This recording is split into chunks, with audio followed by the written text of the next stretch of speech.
On today's show, it's a trade deadline preview. Do the Cavs need to make a trade? I'm going to say no. We'll talk about that and the Cavs win over the Wizards. You are Locked On Cavs, your daily Cleveland Cavaliers podcast.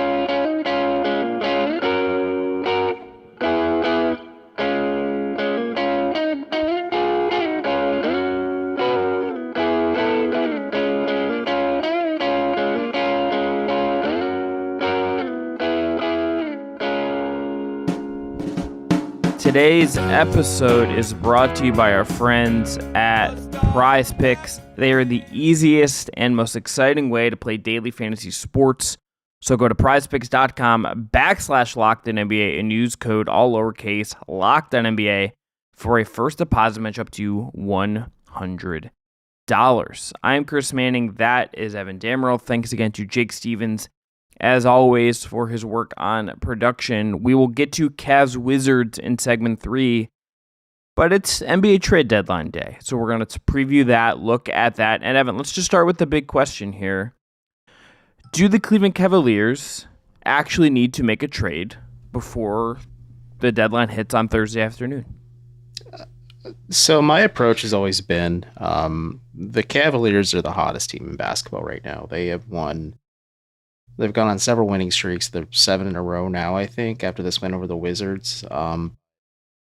They're not flawless. Like, they could obviously still use a bigger wing that can play the 3 or the 4, provide perimeter defense, whether it's like not elite but passable and also just serviceable, I think is the better way to say it. And then can hit 3-pointers as well. But the problem is those are something that every team in the NBA needs. And so it's a premium commodity, and they are few and far between in terms of who is actually quote unquote available, just because, like I said, a lot of teams could use that no matter what. So Cleveland is already pretty asset barren to begin with after emptying the clip to get Donovan Mitchell and then working on the margins to get like Max Strus in the trade involving Jetty Osman and Lamar Stevens in San Antonio.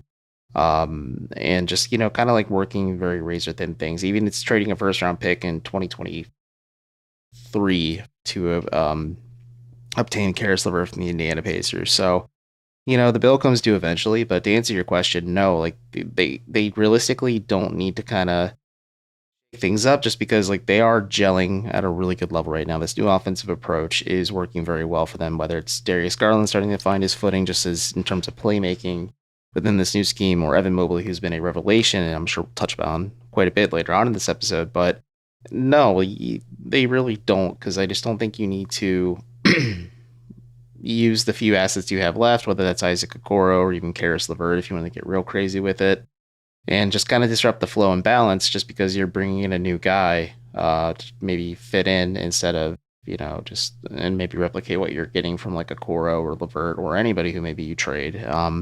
And the juice just isn't worth the squeeze. Now, if this team was wondering, yeah, I would say, yeah, let's consider a trade to maybe shock some life back into this team. But right now, no, I just don't think so. Like, it's absolutely necessary unless, something comes across Cleveland's desk or Kobe Altman's desk in this case that you at least have to consider.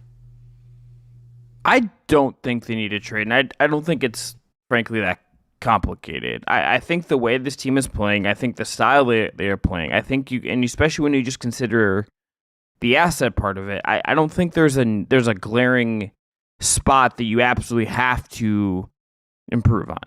Are there spots you might like to get another body? For sure. Would you? They've been linked to guards and been reported as wanting guards, a veteran guard for a while here. I don't think that's a thing you need because that guy's probably not playing in the playoffs anyway. If Ricky Rubio had stayed this year and come back, it's not a lock that guy was necessarily going to be in their rotation. Craig Porter Jr. is not playing right now. Would you want another wing in theory? Sure, but are you able to even get someone who is clearly an upgrade on the guys you have? I don't think they have the juice to make that kind of trade. And I think just everything is clicking into place in a real way right now. Everything has ended up in a spot where this team is playing well. All the pieces are fitting in a real way. You are actually healthy. And unless something presents itself where you could get a real game changer, I don't think that there's a need to make a move. And the Okoro part of it is interesting. We're going to talk about him specifically in segment 2. But even that, it's like, if you're worried about the cost, okay, sure. But I don't think that's something you need to solve now. I think if you just keep riding what is working here, I think that's enough for right now. I don't. There's not the pressure on them to make a move in the way there probably is seemingly for Milwaukee or for Phoenix or for pick a number of other teams there's not that pressure, I don't think, on the Cavs right now. Yeah, and I think the people that are like, oh, Cleveland needs to trade Isaac Okoro so they can still work within the margins of the luxury tax. People, I'm just going to be frank with you. Even if you move Isaac Okoro, it's still going to be pretty razor thin on the margins. If you're the Cavs, you still have to worry about signing Donovan Mitchell to some type of long-term extension to get him to re-up. Evan Mobley's rookie max extension will kick in eventually. Jared Allen could be extension eligible soon enough. You have to flesh out the rest of this rotation and roster because you do have guys that will be in this next year.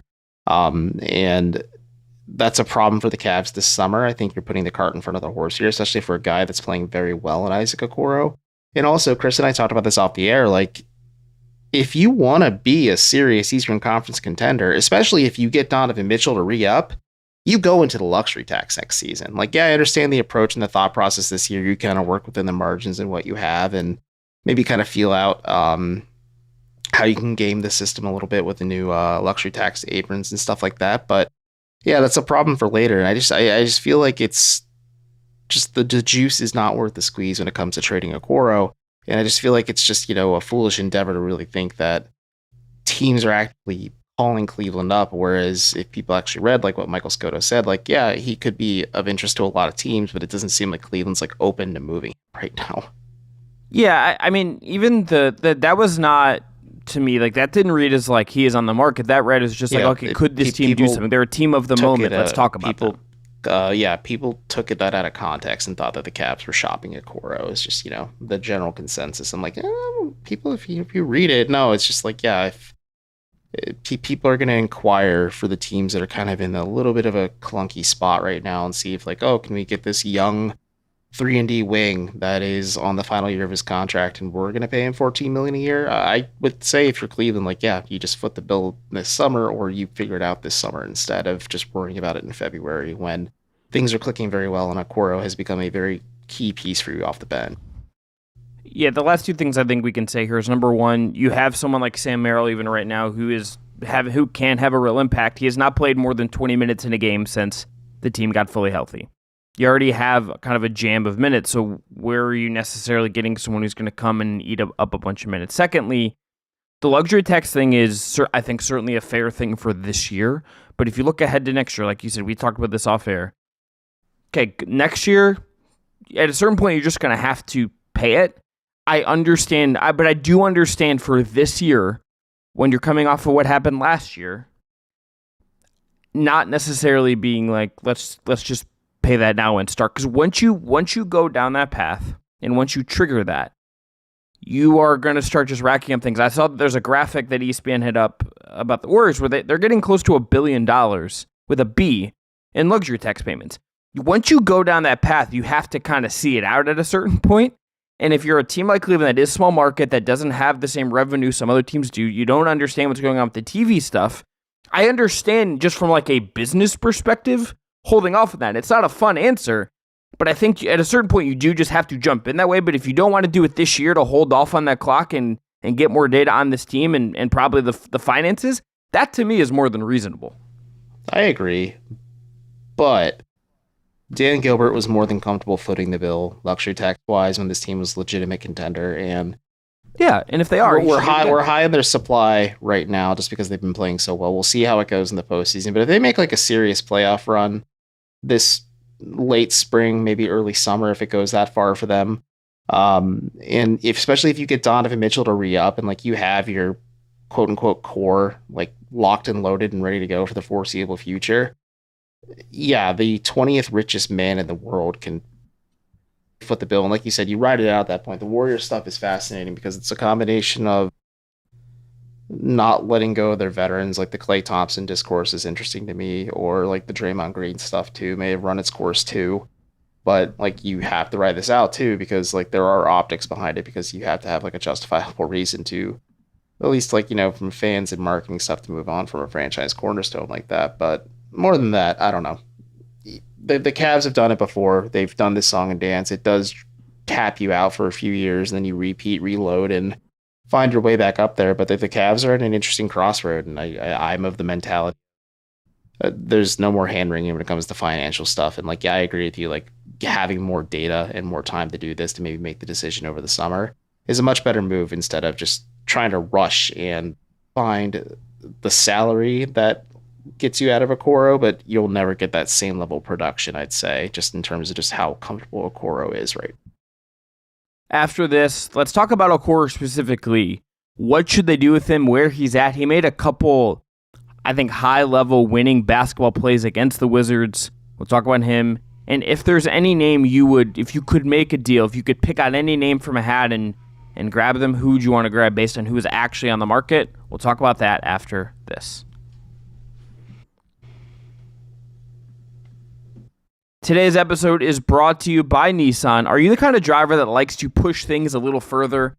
Ever wonder what adventure could be around the next corner? Our friends at Nissan have a lineup of SUVs with the capabilities to take your adventure to the next level. The 2024 Nissan Rogue is perfect for city drivers and great escapes. It has class-exclusive Google built in your car.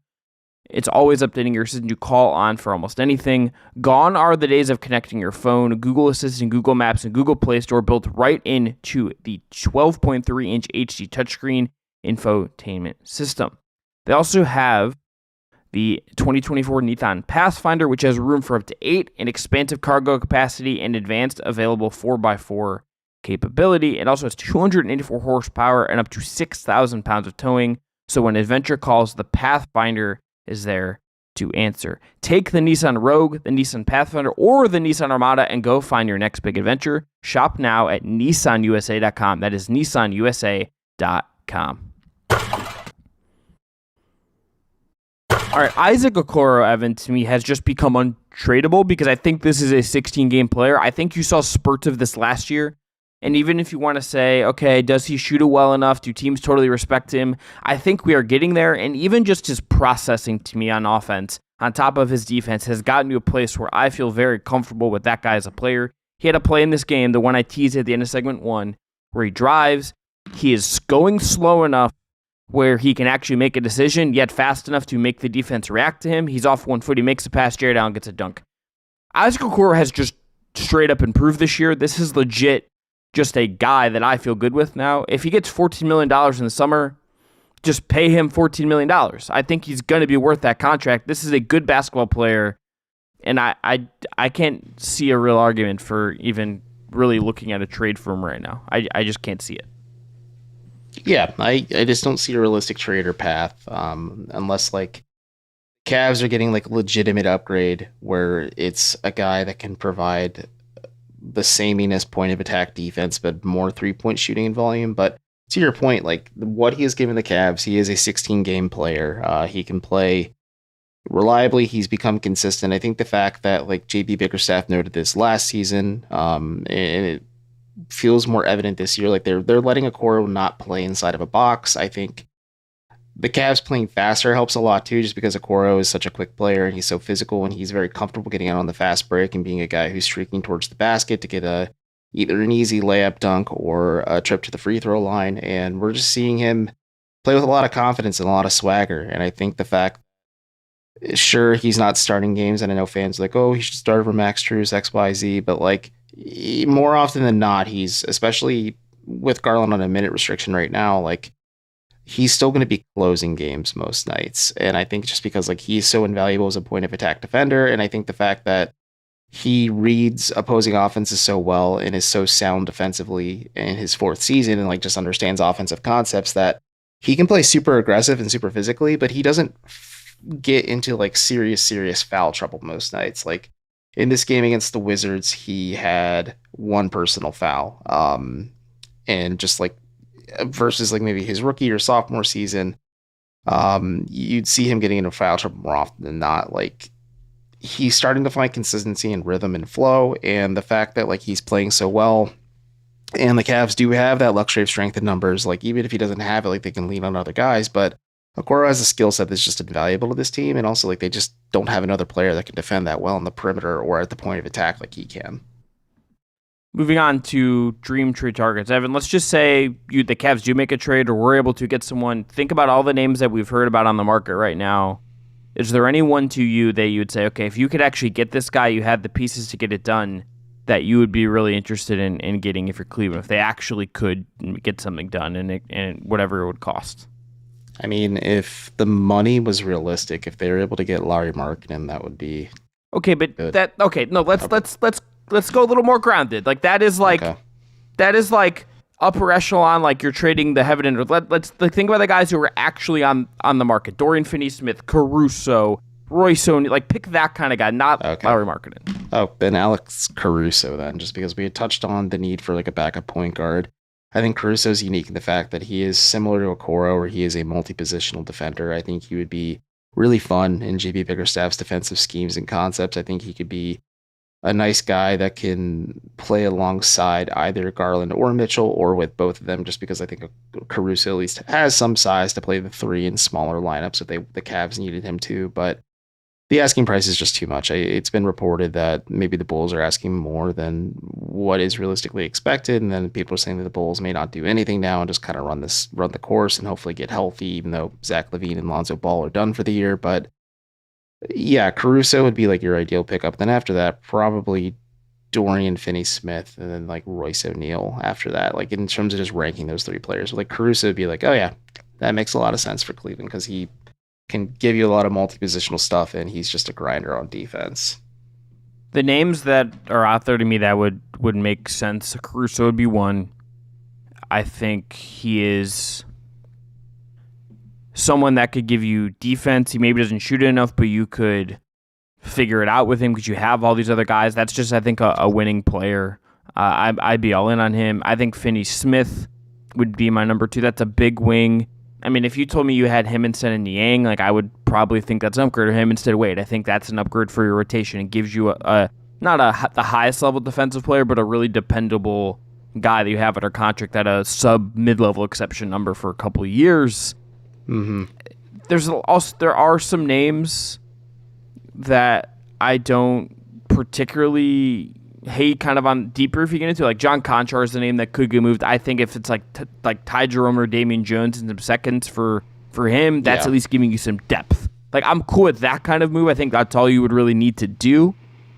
I think anything above that is a little bit dicey. Like Tyus Jones would be cool, but Caruso, DFS would be the names. Those are also the premium role guys on the market. But that's the kind of piece you would really need to fit whatever this puzzle is going to be. Those are guys that I think if you added them to what is working right now, they don't make you readjust anything. They just come in and are really additive. Yeah, John Conchar is a good shout. I know he's not having the Grizzlies are just having a bad season across the board. So maybe some of the darling intrigue that came with Conchar that we talked about. You talked about him last year. And I'm like, who the heck's John Conchar? Then I gotten acquainted with his game. I'm like Shaq. I'm like, I wasn't familiar with your game. Blah blah blah. Just thinking of the Wizards, like you had mentioned, Tyus Jones. He's clearly not going to Minnesota now that the Pistons agreed to that trade to send Morris to the Timberwolves instead. And I think the asking price is going to scare some teams off when it comes to Jones. But other guys that would be fun, like if the Cavs could make the money work and had the assets, like Bruce Brown would be a lot of fun for this team. Like I think that's just like most teams that are contending. Like if they took a good hard long look at Bruce Brown, they'd be like, yeah, that's a dude that could move the needle for us quite a bit, especially if like he get a little bit of that juice that you got what he was doing with the championship Nuggets, or even when he was playing like small ball 4 / starting at the 4 for the Brooklyn Nets. Like he is an interesting player to me. You had just mentioned we were Tyus Jones, but like the Wizards, like you look at that, like maybe if you're somehow able to take a stab like Denny Avdia or even Corey Kispert, who torched the Cavs off the bench tonight for Washington, but like maybe the asking price is too high. Like those guys would be fun. Sadiq Bey is having a very bad year shooting wise, but like that stinks. You're out on him, and you got to pay him. You got to also he is in the same situation Okoro is, where he's heading into restricted free agency. So you trade for that guy, you're paying him. I want to pay Isaac Okoro. I do not want to be the team that is paying Sadiq Bey his next contract. No, I'm out. I'm good. What about speaking of staying in Atlanta? In or out on the idea of DeAndre Hunter on the Cavs? at that price, I'm out. I think certainly someone's going to try to rebuild him, but I just don't think he's been that good. I think part of the thing with Atlanta and why they're disappointing is a lot of those guys just aren't as good as they hope. It's that simple. Well, they operated like a 2K franchise and just flipped everything at once. Like, makes you think, man, Kevin Huerter would be fun in Atlanta. And also, I think, the DeJounte Murray trade falling flat on its face just doesn't help either. But yeah, we touched on it in the first segment. I don't think the Cavs are going to be like actively looking to make a deal. I think they're going to be aggressive and just try to see like what does the market have available for them to make an upgrade on the margins. Like you hit the nail on the head. Like Ty Jerome hasn't given you anything since the home opening loss of the Thunder.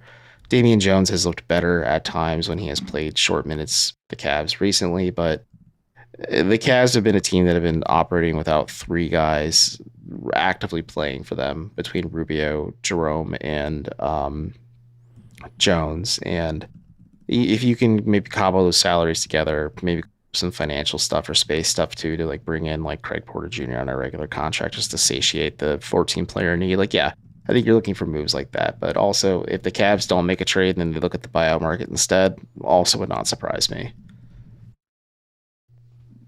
I could see it's going to either be a small move, buyout market. We'll see what happens with Craig Porter Jr. as well, but we'll see what also happens NBA-wide. Locked On, by the way, will have a whole NBA trade deadline show. The NBA trade deadline is here.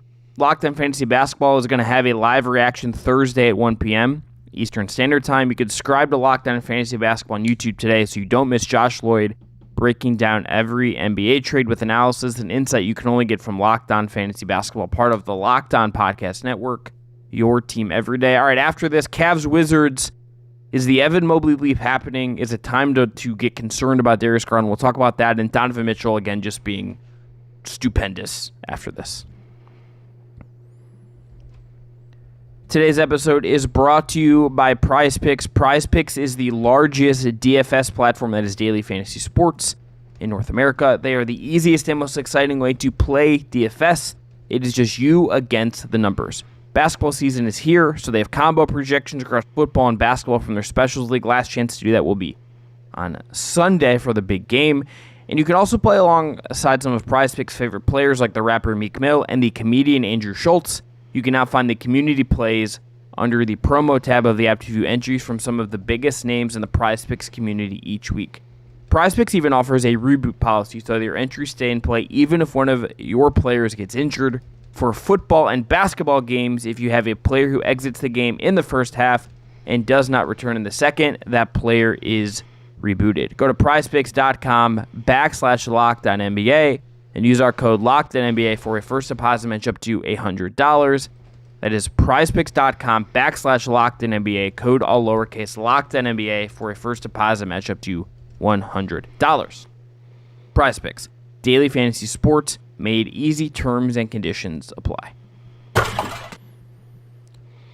All right, Cleveland beats the Wizards. Yet another win for Cleveland. Evan, let's start with Donovan Mitchell, who I just found this stat that the broadcast had astounding. He already has 7 or 8 more, I don't remember which is this one, but he already, in much fewer games, he has more 40-plus point games than Kyrie Irving had, and it's just, he's behind LeBron James. It's kind of just astounding how big of an impact and how big of numbers Mitchell has put up in a season and a half at this point. Yeah, it's crazy. Like I've touched on this a lot, and so have you. Like we weren't staying up to watch all 82 games of Donovan Mitchell in Utah. I wasn't Jazz. watching 82, but I he was so good in Utah, and yet I don't think I understood how good he was until he got here. And you see, there's something about seeing him up close. There's something about seeing a guy, whether it is someone who comes to your team, you see them come through your city, and you get to go watch them. There's something to me that unlocks in my brain when I see someone up close, and watching Mitchell in person a lot, I think has raised my appreciation of what he is. I was also a certified Jazz hater at the time. Like, I was a Rudy Gobert hater who I'm glad he's doing well in Minnesota now. But like the screen assist stuff and just the general weirdness of some Jazz fans like foaming at the mouth defending this team and then watching them flame out every year was just like a little much for me. But yeah, I would tune in if he was like on the national broadcast or like if obviously when they played the Cavs, I'd pay attention to. But yeah, it really crystallizes just how dynamic he's been for the moment he's gotten here. Like even though the public consensus still seemingly is that he is not long for Cleveland and has his eyes and heart set on New York, he is certainly playing like a dude that is locked into this team. And I think that's obviously refreshing if you're the Cavs, if you get a guy who you took a gamble on, but like is committed to you. But like, yeah, that statistic really crystallizes how dominant he's been offensively. And I'll be frank, I doubt like anyone ever catches LeBron on any of these franchise records. No. But like the fact that like he is leapfrogging so many players and, is kind of on a hill of his own at this point, next to Mount LeBron, but like continues to just get better and better and better and just like never seemingly cools off. It's fun to watch. Like he is an exhilarating player. Obviously the 71-point game is like the apex of it, but like he's had so many plays. There's so many moments where like, this guy just doesn't quit. Like he's just hardwired and wants to win, and will do anything possible with his freakish athletic gifts to ensure that it happens. Let's go on to Evan Mobley, who Evan I just think had another outstanding game. He is the way he is playing since he has come back from injury. Even with the other night where he wasn't quite as efficient as you would like. This guy is having the look of the leap that I wanted. He was behind Mitchell, to me, the second best player on the floor in this game for Cleveland. Had a 22-8 night, 9-10 from the field, 2-2 from 3. Was a menace at the rim in a lot of moments as well. Again, we got to see it sustained. Let's see how it continues in the All-Star break and post and into the playoffs. But Mobley has come back and has just played at a level you absolutely love to see if you're Cleveland. And it's the kind of level I think I at least thought he was going to come out of the gate playing at this year.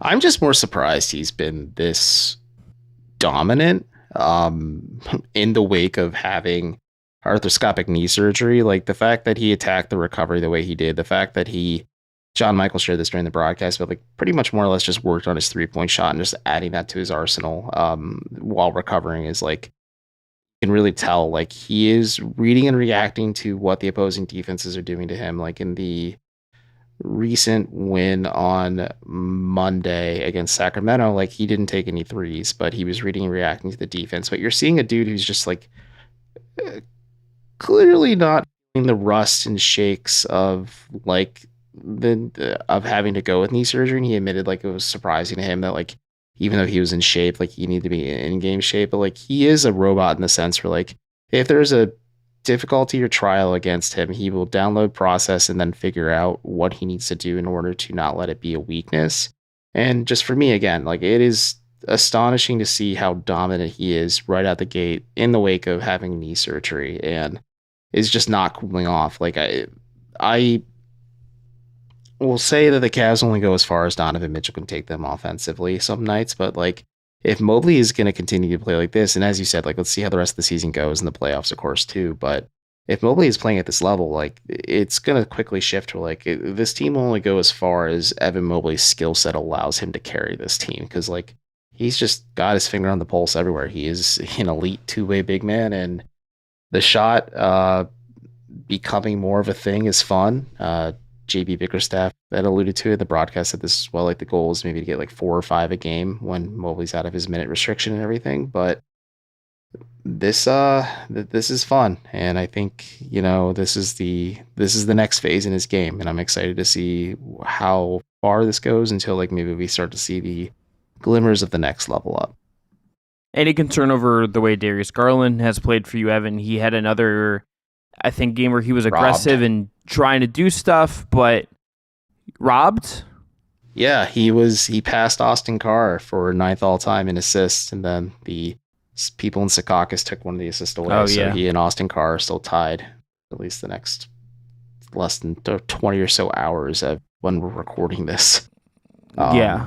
So, but like to answer your question, no, I'm not concerned. I know people are talking about benching him or like letting him come off the bench, but he told me this after his first game back against Detroit, and he lost 12 pounds of weight because he wasn't able to eat real food for over a month. And he's trying to gain his weight back so he physically feels comfortable out there. I think he is trying to get more comfortable without playing without the ball in his hands. And I think that is going to be a learning process no matter what, especially because Mitchell's so red hot. Why wouldn't you let the ball be in Mitchell's hands more often than not? And also, Garland, like Mobley, has to kind of get back into that in-game shape so he can handle 30 plus minutes a night. I know he played almost 29 in this game against Washington, but I'm not too overly concerned. Talent's talent. It finds its way back out there eventually, and Garland is showing signs of fitting in. It's still going to take a little bit of time to kind of fully process it all. And like, hey, he's not gun shy. He took 5 threes tonight, and he was 4 or 12 from the floor. So it's not like he's not shooting it or trying to find his rhythm and cadence. Yeah, it feels like his return is going to take more time than Mobley's. I think he's had just a funky year more than anything else. I don't think he was very good to start the year. Turned the ball over a lot at a higher rate than you have ever seen from him. To me, he looked like he got into more of a rhythm about 2 weeks or so before he gets hurt. Then he breaks his jaw. Then he loses the 12 pounds. Everything has just been weird for him, and I certainly don't love everything we've seen from him so far, but I think compared to Mobley, he just looks more rusty, and maybe the injury is, I think, part of that. But I think the aggression's there. I mean, the 1-3 hit in this game was a nice sidestep pull-up 3 that he's taken like one of those every game since he's come back. That's the kind of shot I think you want from Garland. So that's positive. There's positive signs. I'm not going to sit here and tell you that he should be benched. I think if you're debating or wondering like if he should be in the starting lineup, I think or the closing lineup, you're just being unfair to him and unreasonable and just doing clickbait nonsense or video nonsense. Like, that's what you're doing. But does he need to be better than he is right now? 100%. He's not at the level you need him to be at, but that makes some sense. The question is, how fast can you get him up to speed, and where is he, let's say, at the All-Star break come next week? Yeah, I think the All-Star break is going to be really beneficial for him because there's going to be a lot of footage for him to work. I wonder how he tackles it. Like, is it going to be a lot of rest and recovery and getting back into the proper playing weight and shape? Just because, like you said, there is clearly a lot of rust in.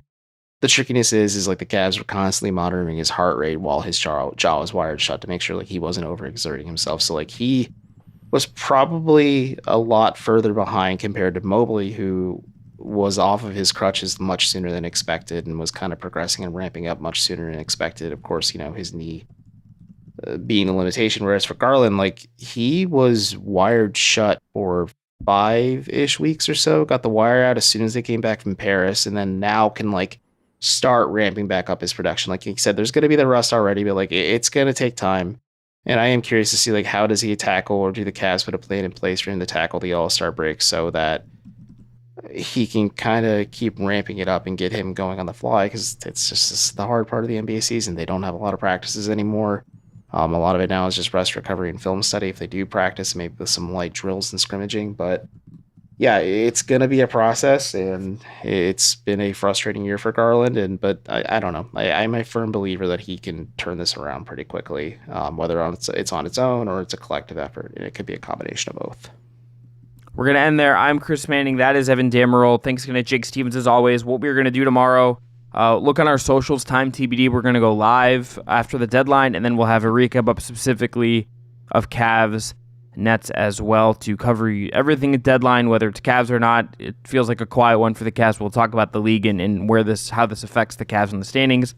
And we'll have you covered for Cavs Nets, and we'll see if Cleveland can win a 16th game in 17 tries and keep the win streak rolling. Until then, have a great rest of your day.